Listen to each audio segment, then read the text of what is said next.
All right, good morning. This is the Fantasy Sports Boss with a 2023 NFL Draft Profile. Will Anderson, the prospective #1 overall pick for the Alabama Crimson Tide defensive end, certainly drawing a ton of attention from the Chicago Bears, who have that #1 overall pick. But is he worth that #1 overall pick? Now, hit that subscribe, hit that notification button. Lots of NFL Draft prospect coverage, videos, you name it, coming in the next couple of months. Of course, my NFL Draft prospect guide will be out in a couple of weeks, so make sure you look either here or on Amazon where it will be available for sale. Now, as far as Anderson is concerned, so generally speaking, even going back to last season, if Anderson was eligible to come out for the 2022 NFL Draft, he would have been right there as a #1 pick overall.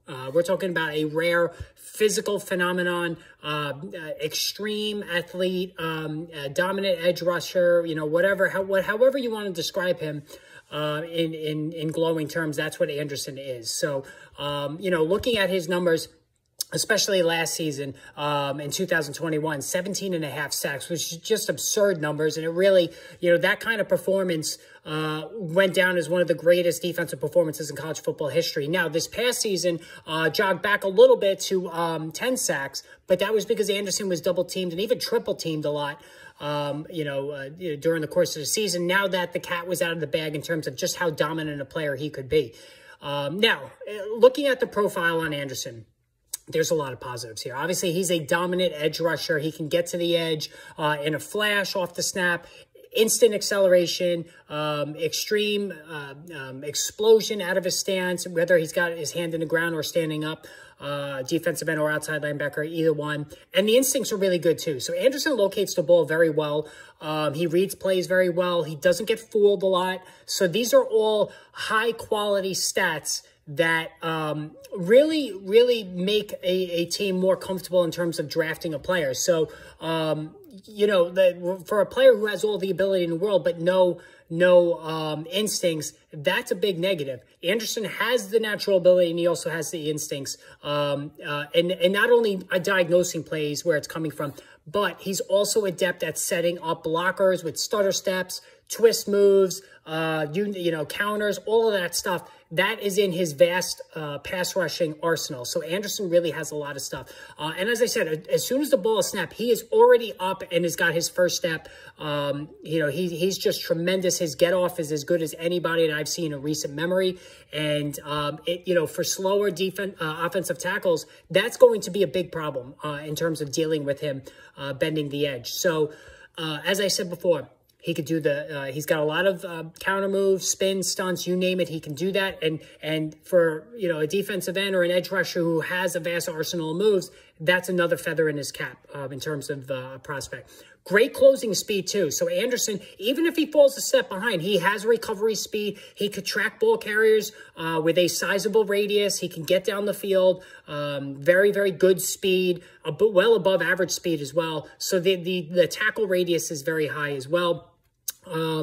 Getting from speed to power also works. So Anderson's not the strongest player you're ever going to see as far as an edge rusher, but he has very solid strength. So he can convert that speed to power as well. Certainly he was constantly in the backfield during his time at Alabama, getting his hands on the ball carrier, getting his hands on the quarterback, putting heat on the quarterback. Like I said, 17.5 sacks 2 years ago, 10 last season. The numbers were just ridiculous. And here's another thing. He uses his hands very well. He's a grappler. He delivers a firm jolt at the point of attack with his hands, so he could beat you that way as well. If his first move gets stunted, he can counteract that not only through the spin moves and the stunts, but also through proper hand placement to gain leverage and to deliver a pop to get that offensive lineman back on his heels. So, like I said, he has good base, good anchor. He definitely is a good tackler as well. So, in stopping the run, he's a quality tackler, wraps up very well. And right out of the gate, he could be an instant contributor, at the edge for whichever team drafts him. He could be an instant Pro Bowler. There's no doubt about it. Plays with good pad level. The leverage, like I said, is good. Has the hand strength and the power to shed blocks. He's going to play immediately. There's no doubt about it. Now, in terms of negatives that you might see, he's a little smaller. So Anderson is not the biggest player you're ever going to see in terms of size. 6'4", 243. That's light for an edge rusher. So whether he plays on the end or an outside linebacker, he may be a slightly better fit as an outside linebacker where he can get his hand up off the ground and he can even have more acceleration and will be able to get that first step or two before he engages with a blocker. That might be a better fit for him because, again, he's not the biggest edge rusher you're going to see at 243 pounds. So, that could be something there. And it also, could lead to some durability issues down the line because of not having that big size to take on that NFL pounding. While he does shed blocks very well, he's not overly powerful. So you're not going to get bull rushes out of Will Anderson. That's really not going to be part of his deal. His frame doesn't look like it can take on that much more strength, that much more muscle. There will be times where he gets engulfed by a blocker and gets pushed out of the play completely because, again, when you're going up against a 6'7" tackle who's 300 pounds and can, lift a bull over his head, then that is going to be a problem for Anderson in terms of disengaging at times against those bigger blockers because he doesn't have the big frame. He doesn't have that huge muscular frame that some other edge rushers have, like a J.J. Watt.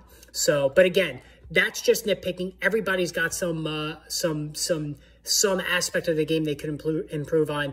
Either way, at the very worst, Anderson's going to be the third pick of the entire draft. Number one, I think he's the pick for Chicago. Chicago could go Jalen Carter. I wouldn't be shocked if they went Carter or Will Anderson.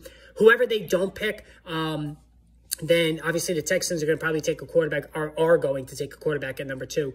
And then number 3, I think that's when you're going to see either Anderson or Carter go off the board to Arizona, who sits at the number 3 spot. So again, hit that subscribe, hit that notification button. Just getting started previewing the 2023 NFL Draft. So hit that subscribe and notification button. More videos on the way.